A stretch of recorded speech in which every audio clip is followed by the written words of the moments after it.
Um dos erros das nossas elites progressistas de hoje é imaginar que a civilização ocidental ela caiu do céu e ela foi graças ao melhoramento da natureza humana. Isso é um grande erro, porque a natureza humana ela não muda, ela continua sendo pecaminosa. E um dos exemplos disso, por exemplo, é aqui na Índia, onde eu estou.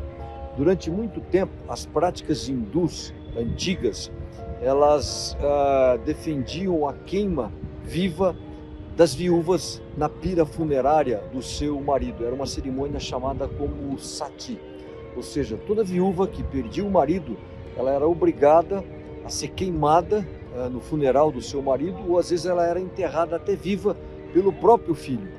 Quando raramente ela conseguia evitar esse tipo de cerimônia, esse assassinato, ela era praticamente banida da sociedade. A sua cabeça era mensalmente raspada, ela era considerada uma pária, ela podia ter somente uma refeição por dia, ela não poderia participar de cerimônias de casamento, cerimônias religiosas, ou seja, era uma não pessoa. Mas quando o cristianismo chegou aqui na Índia, através dos britânicos, eles baniram o sati, essa cerimônia, em 1829. Por quê? Porque o cristianismo não permitia isso. E num determinado momento, quando eles baniram, a sociedade na época reclamou e dizia que, olha, isso é um costume indiano, um costume hindu. Mas eles não recuaram, os cristãos da época, os britânicos disseram, olha, a gente até entende esse costume, mas se vocês continuarem com esse costume de queimar as viúvas vivas, nós vamos trazer outro costume nosso, que é enforcar aqueles que assassinam mulheres. E é claro que esse tipo de cerimônia, o sati, foi completamente banido. E os cristãos daquela época, os britânicos, eles não foram multiculturalistas, ou seja, todas as culturas e todas as religiões são iguais.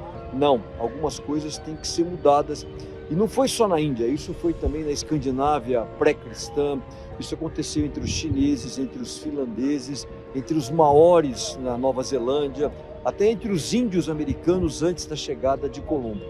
Então, a eliminação do sati, da queima viva de viúvas aqui na Índia, é uma das notáveis contribuições do cristianismo para a civilização ocidental.